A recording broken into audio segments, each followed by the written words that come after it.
ഗസ്സക്ക് പിറകെ west bank വെടിയൊച്ച നിലക്കുന്നില്ല.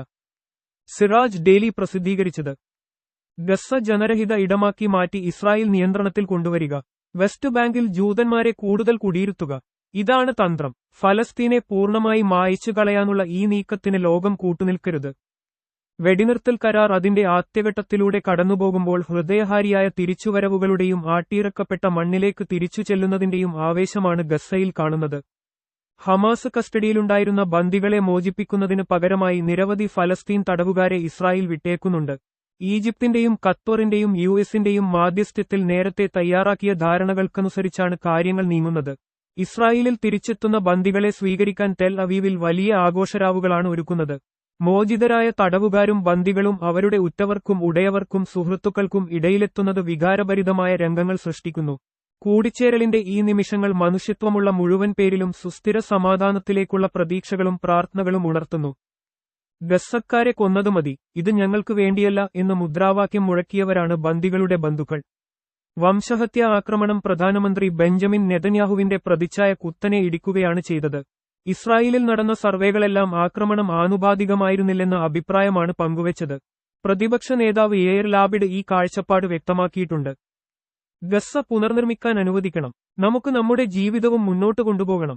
അതിന് ഇടങ്കോലിടുന്ന ഒന്നും അനുവദിക്കില്ല. യുദ്ധത്തിലേക്ക് മടങ്ങിപ്പോകലല്ല നമ്മുടെ ലക്ഷ്യം. ഇത് ഇസ്രായേൽ സമ്പദ്വ്യവസ്ഥയും സമൂഹവും സാധാരണ നിലയിലേക്ക് മടങ്ങിവരേണ്ട സമയമാണ് എന്നായിരുന്നു ലാപിഡിന്റെ വാക്കുകൾ. എന്നാൽ ഇതൊന്നും ചെവികൊള്ളാതെ പുതിയ ആക്രമണ ലക്ഷ്യങ്ങൾ സൃഷ്ടിക്കുകയാണ് നെതന്യാഹു ഭരണകൂടം. വെസ്റ്റ് ബാങ്കിലെ ജനീനിൽ നടക്കുന്ന മനുഷ്യക്കുരുതി ഇതിന് തെളിവാണ്. ഇന്നലെയും ജനീനിൽ കുട്ടിയടക്കം 5 പേരെ വധിച്ചിട്ടുണ്ട്. ആക്രമണ വിരാമം നെതന്യാഹുവിന്റെ അജണ്ടയിലില്ല. ആഭ്യന്തര പ്രതിസന്ധികൾ മറച്ചുവെക്കാൻ ആക്രമണ വ്യാപനം മാത്രമാണ് വഴിയെന്ന് അദ്ദേഹം കരുതുന്നു. വെടിനിർത്തൽ കരാർ അംഗീകരിക്കാൻ നെതന്യാഹു ക്യാബിനറ്റിലെ എല്ലാ പാർട്ടികളും തയ്യാറായിട്ടില്ല. ഭരണസഖ്യത്തിൽ കൂട്ടരാജി തുടങ്ങിയിരിക്കുന്നു. സംഘർഷ അന്തരീക്ഷത്തിന് ശമനമായതോടെ ഇസ്രായേലിലെ പൗരസമൂഹം രാഷ്ട്രീയ അടിയന്തരാവസ്ഥയിൽ നിന്ന് പുറത്തുകടക്കുകയും ചോദ്യങ്ങൾ ഉന്നയിച്ചു തുടങ്ങുകയും ചെയ്യുന്നുണ്ട്. ഇസ്രായേലി മാധ്യമങ്ങൾ നെതന്യാഹുവിനെതിരായ അഴിമതിക്കേസുകളിൽ വിചാരണ പുനരാരംഭിക്കുന്നതിനെക്കുറിച്ച് എഡിറ്റോറിയലുകൾ എഴുതുന്നു. ജനാധിപത്യ പ്രക്ഷോഭങ്ങളിലേക്ക് ഇസ്രായേലിലെ തെരുവുകൾ ഉണർന്നേക്കാം. സുപ്രീം കോടതിയെ ദുർബലമാക്കാൻ നെതന്യാഹു സർക്കാർ കൊണ്ടുവരാനിരുന്ന ബില്ലിനെതിരെ പ്രതിഷേധം ശക്തമാകും. ഇത്തരമൊരു സാഹചര്യം രൂപപ്പെടാതിരിക്കണമെങ്കിൽ യുദ്ധാന്തരീക്ഷം തുടർന്നേ മതിയാകൂ എന്നതുകൊണ്ടാണ് വെസ്റ്റ് ബാങ്കിൽ ആക്രമണം അഴിച്ചുവിടുന്നത്. ലബനാൻ അതിർത്തിയിലും ആക്രമണം തുടങ്ങിയിട്ടുണ്ട്.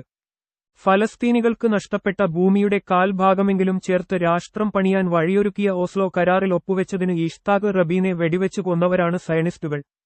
അതുകൊണ്ട് പുതിയ വെടിനിർത്തൽ കരാർ ഇസ്രായേൽ രാഷ്ട്രീയത്തിൽ എന്തൊക്കെ സ്ഫോടനങ്ങൾക്ക് വഴിവെക്കുമെന്ന് പ്രവചിക്കാനാകില്ല. വെടിനിർത്തലിൽ അമർഷം കൊള്ളുന്ന തീവ്ര സയനിസ്റ്റുകളെ അടക്കി നിർത്താനും കൂടിയാണ് വെസ്റ്റ് ബാങ്കിലേക്ക് സൈന്യത്തെ അയക്കുന്നത്.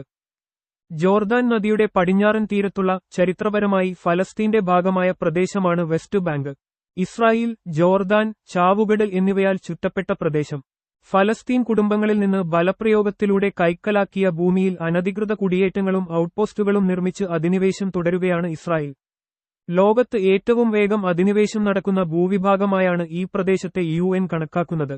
വെസ്റ്റ് ബാങ്കിൽ രജിസ്റ്റർ ചെയ്ത 8,71,000 അഭയാർത്ഥികളുണ്ട്. ഇസ്രായേൽ രൂപവത്കരണ ഘട്ടത്തിൽ 1948 നഗ്ബയിൽ കുടിയിറക്കപ്പെട്ടവരും അവരുടെ പിന്മുറക്കാരുമാണ് ജെനിൻ അടക്കമുള്ള അഭയാർത്ഥി ക്യാമ്പുകളിൽ കഴിയുന്നത്. 1967 6 യുദ്ധത്തിലാണ് വെസ്റ്റ് ബാങ്കിന്റെ ഒരു ഭാഗത്ത് ഇസ്രായേൽ ആധിപത്യം സ്ഥാപിച്ചത്. ഈ പ്രദേശം ഫലസ്തീന്റെ അവിഭാജ്യ ഘടകമാണെന്നതിന് 1949 ജനീവ കൺവെൻഷന്റെയും പിന്നീട് വന്ന ഓസ്ലോ കരാറിന്റെയും നിരവധി രക്ഷാസമിതി പ്രമേയങ്ങളുടെയും ഏറ്റവുമൊടുവിൽ അന്താരാഷ്ട്ര നീതിന്യായ കോടതി വിധിയുടെയും പിൻബലമുണ്ട്. എല്ലാമുണ്ടായിട്ടും ഈ പശ്ചിമതീരത്ത് അധിനിവേശം നിർബാധം നടക്കുന്നു. വെസ്റ്റ് ബാങ്കിന്റെ ചെറുഭാഗം മാത്രമാണ് ഇപ്പോൾ ഫലസ്തീൻ അതോറിറ്റിയുടെ നിയന്ത്രണത്തിലുള്ളത്. നീതിയുക്തമായ ഫലസ്തീൻ രാഷ്ട്രം സാധ്യമാക്കുന്നതിലേക്ക് ലോകത്തിന്റെ ശ്രദ്ധ കൂടുതൽ തെളിച്ചത്തോടെ പതിയാൻ 2023 ഒക്ടോബർ 7 ശേഷമുള്ള വംശഹത്യാ ആക്രമണം കാരണമായിട്ടുണ്ട്. അന്താരാഷ്ട്ര ക്രിമിനൽ കോടതിയിലെയും അന്താരാഷ്ട്ര നീതിന്യായ കോടതിയിലെയും നടപടികളും നെതന്യാഹു അടക്കമുള്ളവർക്കെതിരായ അറസ്റ്റ് വാറണ്ടും ഇസ്രായേലിനെ തുറന്നു കാണിക്കുന്നതായിരുന്നു. ഈ ഘട്ടത്തിൽ ഫലസ്തീനികൾക്ക് അനുകൂലമായ ആഗോള കൂട്ടായ്മ രൂപപ്പെടുമോയെന്ന ആശങ്ക ഇസ്രായേലിനും അമേരിക്കക്കുമുണ്ട്. അമേരിക്കൻ പിന്തുണയോടെ വെസ്റ്റ് ബാങ്കിൽ കടന്നുകയറാൻ ഈ സാഹചര്യം കൂടി കാരണമാണ്. ഗസ്സയിലെ ജനങ്ങളെ ഈജിപ്തിലേക്കോ ജോർദാനിലേക്കോ മാറ്റണമെന്ന ഡൊണാൾഡ് ട്രംപിന്റെ പ്രസ്താവനയും ഇതിനോട് ചേർത്ത് വായിക്കണം. ഗസ്സ ജനരഹിത ഇടമാക്കി മാറ്റി ഇസ്രായേൽ നിയന്ത്രണത്തിൽ കൊണ്ടുവരിക. വെസ്റ്റ് ബാങ്കിൽ ജൂതന്മാരെ കൂടുതൽ കുടിയിരുത്തുക. ഇതാണ് തന്ത്രം. ഫലസ്തീനെ പൂർണ്ണമായി മായ്ച്ചു കളയാനുള്ള ഈ നീക്കത്തിന് ലോകം കൂട്ടുനിൽക്കരുത്. ട്രംപിന്റെ കുടിയൊഴിപ്പിക്കൽ ആഹ്വാനത്തിനെതിരെ ഈജിപ്തും ജോർദാനും ഖത്തറും സൗദി അറേബ്യയും UAEയും സംയുക്ത പ്രസ്താവനയിറക്കിയത് ആശാവഹമാണ്.